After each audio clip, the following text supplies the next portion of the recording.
नहमदुहु नुसल्ली अला रसूलिहिल करीम अम्मा बाद फ़ाऊज़ु बिल्लाहि मिनश शैतानिर रजीम बिस्मिल्लाहिर रहमानिर रहीम रब्बि इश्रह ली सदरी व यस्सिर ली अमरी वहलुल उक़दतम मिन लिसानी यफ़क़हू क़ौली। मुअज़्ज़िज़ सामीन इकराम, अस्सलामु अलैकुम व रहमतुल्लाहि व बरकातुहू। आइए आगाज़ करते हैं पहले पारे का। पहला पारा, इस पारे में 5 बातें हैं। नंबर 1 इक़साम इंसान, नंबर 2 इजाज़ कुरान, नंबर 3 किस्सा तख्लीक हज़रत आदम अलैहिस्सलाम, नंबर 4 अहवाल बनी इसराइल, नंबर 5 किस्सा हज़रत इब्राहीम अलैहिस्सलाम। इक़साम इंसान। इक़साम इंसान 3 है: मोमिनीन, मुनाफिकीन और काफरीन। मोमिनीन की क्या क्या सिफ़ात हैं? मोमिनीन की 5 सिफ़ात मज़कूर हैं: ईमान बिल गैब, अकामस्सलाह, इन्फ़ाक, ईमान बिल किताब, यकीन बिल आखिरा। मुनाफिकीन की क्या क्या खसलतें हैं? मुनाफिकीन की कई खसलतें मज़कूर हैं: झूठ, धोखा, आदम शऊर, कल्बी बीमारियाँ, सफ़ाहत, अहकाम इलाही का इस्ताज़ा, फितना व फसाद, जहालत, दलालत और तज़बज़ा। और कुफ़ार के बारे में बताया कि उनके दिलों और कानों पर मुहर और आँखों पर पर्दा है। एजाज़ कुरान। जिन सूरतों में कुरान की अज़मत बयान हुई है उनके शुरू में हरूफ़ मुक़त्तात हैं, ये बताने के लिए कि उन्हीं हरूफ से तुम्हारा कलाम भी बनता है और अल्लाह ताला का भी, मगर तुम लोग अल्लाह ताला के कलाम जैसा कलाम बनाने से आजिज़ हो। किस्से हज़रत आदम अलैहिस्सलाम। अल्लाह ताला का आदम अलैहिस्सलाम को खलीफा बनाना, फ़रिश्तों को इंसान को फ़सादी कहना, अल्लाह ताला का आदम अलैहिस्सलाम को इल्म देना, फ़रिश्तों का इकरार अदम इल्म करना, फ़रिश्तों से आदम अलैहिस्सलाम को सजदा करवाना, शैतान का इनकार करना, फिर मरदूद हो जाना, जन्नत में आदम हव्वा अलैहिस्सलाम को शैतान का बहकाना और फिर इंसान को खिलाफत अर्ज़ अता होना। अहवाल बनी इसराइल। अहवाल बनी इसराइल उनका कुफ़ार उन नियामत और अल्लाह ताला का उन पर लानत नाजिल करना। उनका कुफ्र यानी बनी इसराइल का उनका कुफ्र नियामत और अल्लाह ताला का उन पर लानत नाजिल करना। किस्से हज़रत इब्राहीम अलैहिस्सलाम। हज़रत इब्राहीम अलैहिस्सलाम का अपने बेटे के साथ मिलकर खाने काबा की तामीर करना और फिर अल्लाह ताला से उसे कबूल करवाना और फिर तौबा इस्तग़फ़ार करना। वल्लाहु आलम बिल सवाब। ये तो हुए पहले पारे के की पॉइंट्स, अहवाल जो हमें पहले पारे में जिनका जिक्र हुआ है। आइए अब सुनते हैं अमल करने की बातें यानी प्रैक्टिकल टिप्स। हमें अपने ज़िंदगी में किन किन चीज़ों को तर्ज अमल में लाना चाहिए, अपनी ज़िंदगी में किन किन चीज़ों को शामिल करना चाहिए, वो बातें कुछ वो ये हैं। कोई भी अच्छी चीज़ देखकर अल्लाह की तारीफ़ करनी है, अल्लाह सुब्हानहू तआला का जिक्र ज़बान से भी अदा करना है और दिल से भी अदा करना है। कुरान पढ़ते वक्त दिल अल्लाह की तरफ मुतवज्जह रखना है।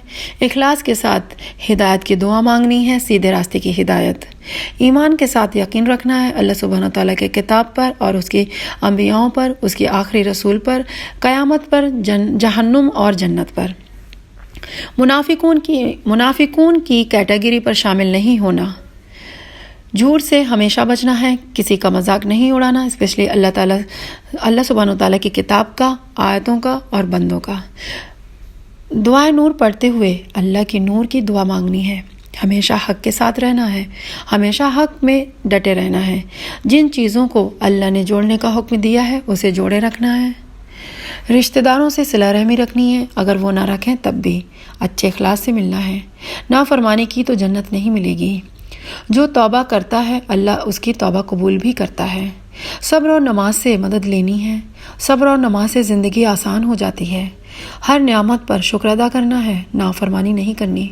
अल्लाह सुब्हानहू तआला की किताब मजबूती से पकड़ लेनी है, उसके हर अमल को ज़िंदगी में शामिल करना है। हर मुश्किल के आने पर यह सोचनी है कि उसने मुझे अल्लाह से करीब किया या दूर। खुशकिस्मत है वो जिसकी परेशानी में उसे अल्लाह सुब्हानहू तआला से और करीब किया। मजाक उड़ाना भी बदअखलाकी की निशानी है। आजमाइश और इम्तहान खालिस करने के लिए भी आते हैं। अल्लाह सुब्हानहू तआला के अहकाम में ज़्यादा सवाल जवाब नहीं करने, उनको खुशी खुशी मान लेना है। नेकी को भी कभी नहीं छोड़ना, खैर के कामों पे पीछे नहीं हटना, खैर के कामों में पीछे नहीं हटना। दिल को बिगाड़ने वाले काम, लोगों के साथ ज़्यादा घुल मिल कर रहना यानी इंटरफेरेंस ज़्यादा करना, ख्वाहिश परस्ती, सिर्फ वो काम करना जो दिल को अच्छे लगते हों, अल्लाह सुब्हाना ताला से बढ़कर किसी और से मोहब्बत करना, ज़्यादा सोना और ज़्यादा खाना, ان سب سے دل بگڑتے ہیں۔ ان پڑھ جاہل کون ہے؟ ان پڑھ جاہل جو اللہ سبحانہ وتعالیٰ کی کتاب پر علم نہیں رکھتے۔ پہلے پارے میں اللہ سبحانہ وتعالیٰ نے انسان کے دل کو پتھر سے کمپیئر کیا ہے۔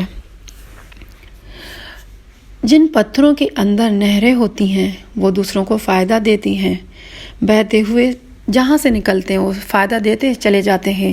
اسی طریقے سے انسان بھی، بعض لوگ اپنے اندر خیر اور نیکیاں سمیٹے رہتے ہیں اور آخر میں ایسے نہریں ان کے اندر سے نکلتی ہیں کہ سب کو فائدہ دیتی ہیں۔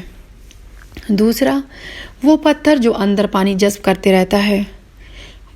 کچھ لوگ خیر اور علم کو اپنے اندر سمیٹتے رہتے ہیں، پھر کوئی ایسا حادثہ ہوتا ہے کہ جو خیر ان کے اندر سے نکلتی ہے، یعنی ان کے زندگی میں کچھ ایسے حادثات ہو جاتے ہیں جن کے وجہ سے ان کے اندر کی خیر نکلنا شروع ہوتی ہے اور وہ دوسروں کو فائدہ دینا شروع کر دیتے ہیں۔ تیسرا زلزلے میں لڑکتے ہوئے پتھر، اللہ کے خوف سے اللہ کے خوف سے پتھر بھی ریزہ ہو جاتے ہیں، ٹوٹ جاتے ہیں۔ ایسے ہی لوگ جو مضبوط نظر آتے ہیں، پھر جب اللہ کے خوف محسوس ہوتا ہے ان میں تو وہ خوب روتے ہیں اور اپنے گناہوں سے توبہ کر لیتے ہیں۔ یہ تو ہوئے پریکٹیکل ٹپس اور احوال۔ اللہ تعالیٰ سے دعا ہے کہ ہم نے جو سنا اس پر عمل کرنے کی توفیق عطا فرمائے، کہنے سننے سے زیادہ عمل کرنے کی توفیق عطا فرمائے۔ وآخر دعوانا ان الحمدللہ رب العالمین۔ بارک اللہ فیک۔